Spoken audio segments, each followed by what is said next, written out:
Hay muchos acontecimientos que están sucediendo en nuestro país, pero primero sí quisiéramos tener una apreciación, un concepto claro de todo esto a nivel de lo que está sucediendo, sobre todo en América Latina, principalmente últimamente en Bolivia, lo que está sucediendo en Bolivia, ¿no? Es decir, ¿Cómo no? que son situaciones que se dan donde se altera el orden y la paz de una nación que uno entendía iba por un sendero luminoso. Sí. Y hoy se ve empañado por este proceso que después de haber ganado Evo Morales, ¿no? Es decir, las elecciones, pues hubo una serie de manifestaciones que lo llevaron a renunciar. Me gustaría también que usted, en el caso, vamos a hablar en términos global, porque yo quiero caer luego aquí a la situación de la República Dominicana. ¿Cómo no, mi hermano? Mira, Porque somos parte del sistema de América hay Latina. un libro muy importante de un ex agente económico norteamericano que se llama John Perkins. Y generalmente los agentes económicos son jóvenes que se forman en las grandes universidades y luego pasan a formar parte del staff de las grandes compañías norteamericanas. Estas grandes compañías, esos jóvenes que son prominentes, intelectuales, y que se forman alrededor de las diferentes vertientes de la ciencia, los reclutan y los forman como agente económico. Claro, dependiendo de lo sobresaliente que esas figuras sean, entonces, detrás de la grande compañía, que siempre están sustentando la seguridad de esas compañías, está la CIA, lo que es mismo que decir el Departamento de Estado de Estados Unidos, que es la agencia de inteligencia de esa gran potencia, o la máxima agencia, porque son muchas. Y John Perkins, pues, lo involucraron en la General Electric, lo involucraron en bancos importantes, y luego pasa a ser parte de ese staff económico del conglomerado de grandes compañías norteamericanas y que lo mandan a representarlas a diferentes países. Bueno, a él lo mandaron a diferentes lugares, por ejemplo, estuvo en Indonesia, estuvo en muchos países asiáticos, y él establece en su libro cómo es que actúa la CIA alrededor de cuando surge un gobierno o cuando provocan que surja un gobierno nuevo. La CIA puede provocar que Rafaelito Cerulli surja como el presidente de la República de la noche a la mañana. Sencillo. Bueno, tan pronto yo asumo la presidencia, los agentes económicos van y me plantean sus peticiones y sus objetivos para con él y cómo es que quieren ser beneficiadas. Para el sistema económico de esas naciones, sobre todo. Bien. El plan económico. ¿Cómo no? Y de ahí, cuando el presidente se niega y dice, no, porque yo soy el presidente de todos los dominicanos y yo, Rafael Cerulli, vine a gobernar para los intereses de la nación dominicana y de los diferentes sectores de la nación dominicana. Bueno, pues ahí ya empiezo a tener problemas y me dice, pues mire, nosotros tenemos este proyecto para generar energía eléctrica, nosotros queremos que usted se lo asigne a la General Electric. Yo no se lo asigno a la General Electric y actuó exactamente como actuó aquí, que lo conoce la historia todo el mundo, Juan Bosch. Bueno, pues la CIA pone en marcha 3 planes. El plan A, de convencerme de ser parte de ellos, de hacerme rico, o de ser yo un subyúdice de ellos, es decir, un preso. Luego, que no pudieron, ponen el plan B, que es el descrédito del gobierno, las dificultades, empezar a crearle lío, empezar a provocar que no le lleguen los créditos, a ponerle trabas, sanciones. Bueno, ya ustedes conocen el caso Venezuela, le hice referencia del caso Juan Bosch, le voy a hacer referencia del caso Allende, que fue presidente, El caso de Rodolfo, que fue presidente en Ecuador también. El caso de Correa, que tuvo muchos inconvenientes en Correa, pero se mantuvo por las habilidades de Correa, flojando aquí, apretando allí, haciendo allá y haciendo diablura. Pero se mantuvo 10 años gobernando.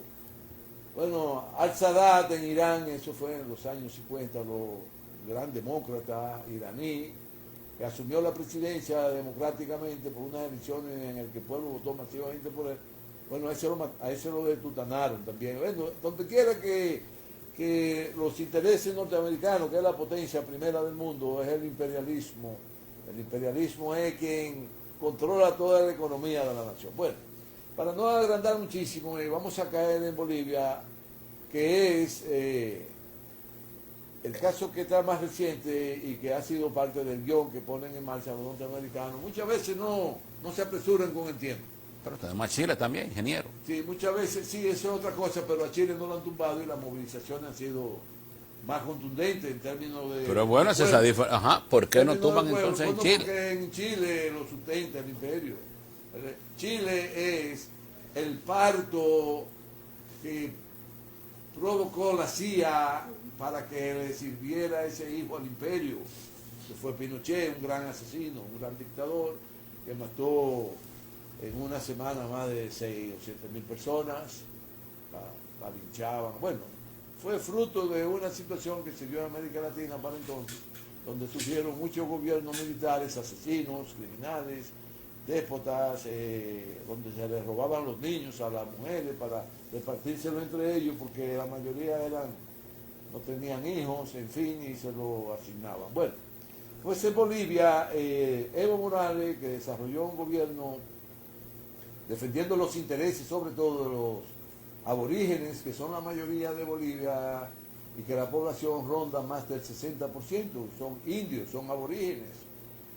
Y entonces gobernó a favor de consolidar esa cultura, de consolidar el bienestar para la mayoría de los bolivianos, de consolidar una industria nacional, de consolidar una producción que fuera auténticamente, que procurara producir bienes y materias y bienes para darle servicio a la sociedad boliviana en buena ley, para que el pueblo se desarrollara y progresara, donde el analfabetismo se eliminó, donde la pobreza se llevó al mínimo. Hoy el pueblo boliviano pues tiene unos niveles de vida extraordinarios comparándolo con el ayer. Bueno, pero Evo Morales no intentó hacer un gobierno, un ejército del pueblo boliviano, de la esencia del pueblo boliviano. Pero hay una cúpula que se mantuvo, que él trató de coexistir con ellos, lo logró por 15 años. Por 15 años, por menos de 15 años, 13 años.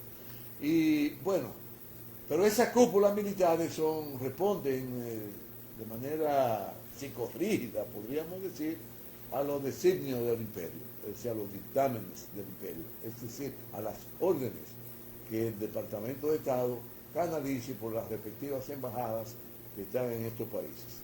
Bueno, y hoy tenemos entonces que el plan le dio resultado, un guión bien elaborado, un guión muy bonito, porque usted se da cuenta inclusive en las movilizaciones. Fíjense que muchos de los que aparecen moviéndose tienen celulares y lo ven con frecuencia, a ver cuál es la consigna que tienen que decir, porque eso es un guión.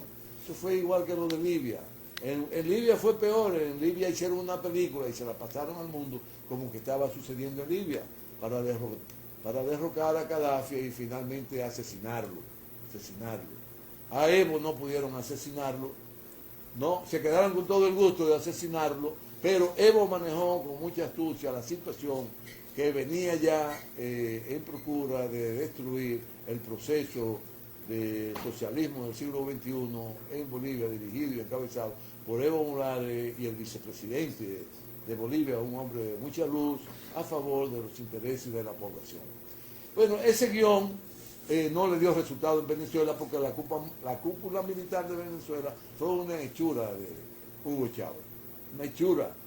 Chávez, que fue un militar muy prominente, muy brillante, con una inteligencia sobrenatural, extraordinario, y que desarrolló todo un sistema de gobierno en el que el pueblo venezolano nunca jamás en su vida había vivido, como vivió bajo la luz y el pensamiento y las ejecutorias de Hugo Chávez. Todavía hoy se heredan todos los beneficios de Hugo Chávez alrededor de que el pueblo venezolano viva dignamente con vivienda, salud, educación, universidades gratis, en fin, salud gratis, todo, y con un trabajo seguro. Bueno, en Venezuela ese guión no dio resultados. Voy a terminar, por ahí mismo, en ese mismo tenor. No, voy a en ese mismo tenor. ¿Usted cree que el caso de Venezuela... Lo de Bolivia es un guión idéntico al de Venezuela. En Venezuela no se pudo, pero en Ecuador sí lograron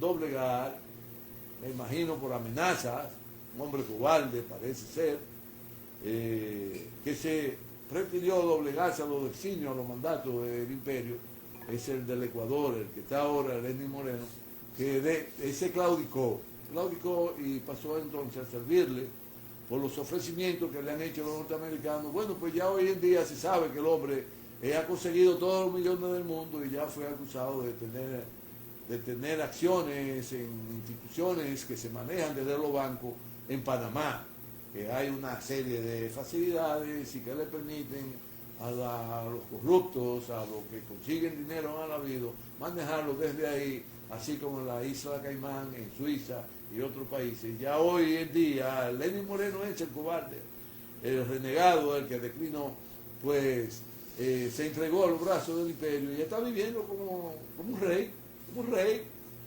Eso procuran los débiles de pensamiento, los que no son como Juan Bosch, que fue un hombre firme, que prefirió que lo sacaran amarrado del país antes que doblegar su dignidad y traicionar los principios que dieron origen a este país de libertad, de igualdad y buena convivencia. Bien. La pregunta que iba a hacer, voy a terminar la aclaración para que no se salga del pregunta, tema. O sea, que en referencia de Bolivia con esa pregunta para con Venezuela.